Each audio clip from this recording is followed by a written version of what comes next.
Okay, let's dive into this incredible story of ancient learning and what it means for us today.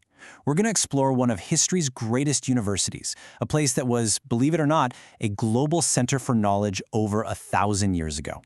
But before we can really get into this legendary institution, we first have to understand the powerful philosophy it was built on.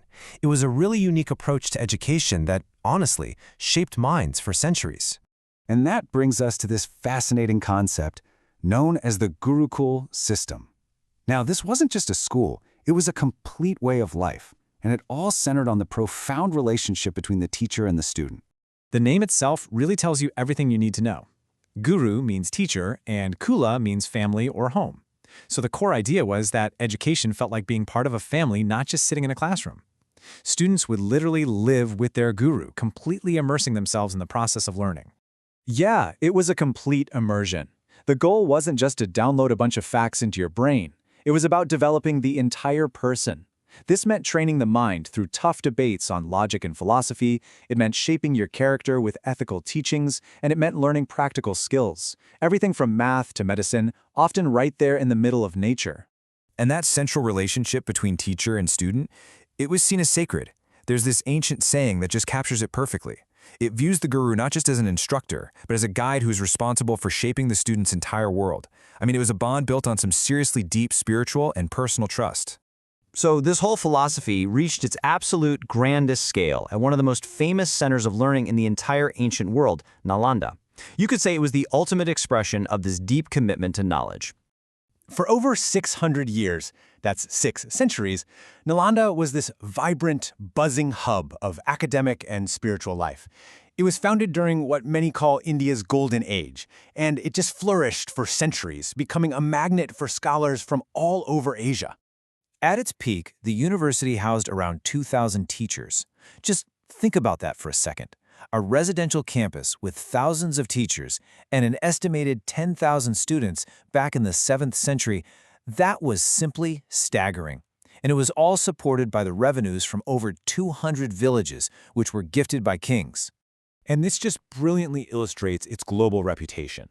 Nalanda wasn't some local school. Oh no, it was the Ivy League of its time. It was attracting the brightest minds from China, Mongolia, Tibet, Korea, all across Asia.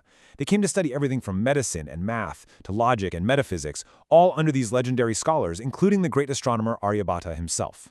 But like so many great stories, Nalanda's has a final, very difficult chapter. So let's take a look at the tragic decline of this incredible institution.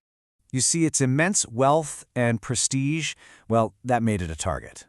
Nalanda was amazingly resilient, though. It was rebuilt after the first 2 major attacks by powerful emperors.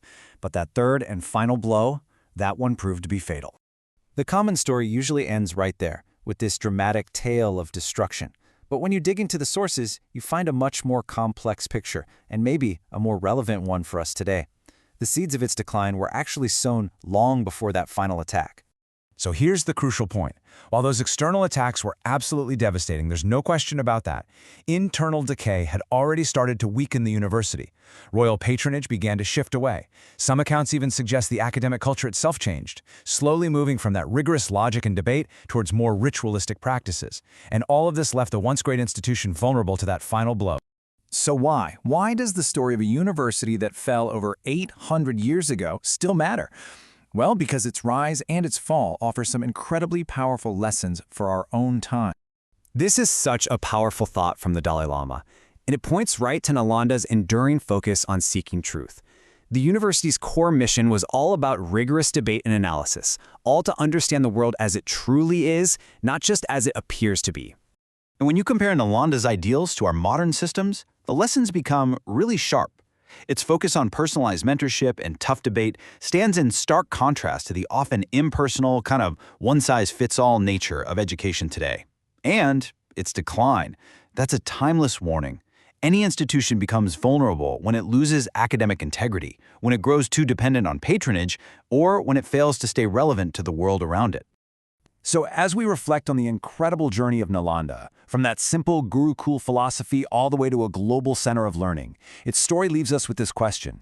Is it the personal mentorship, the focus on holistic growth, or maybe that unwavering pursuit of truth? The answer, Well, it just might hold the key to building the great institutions of tomorrow.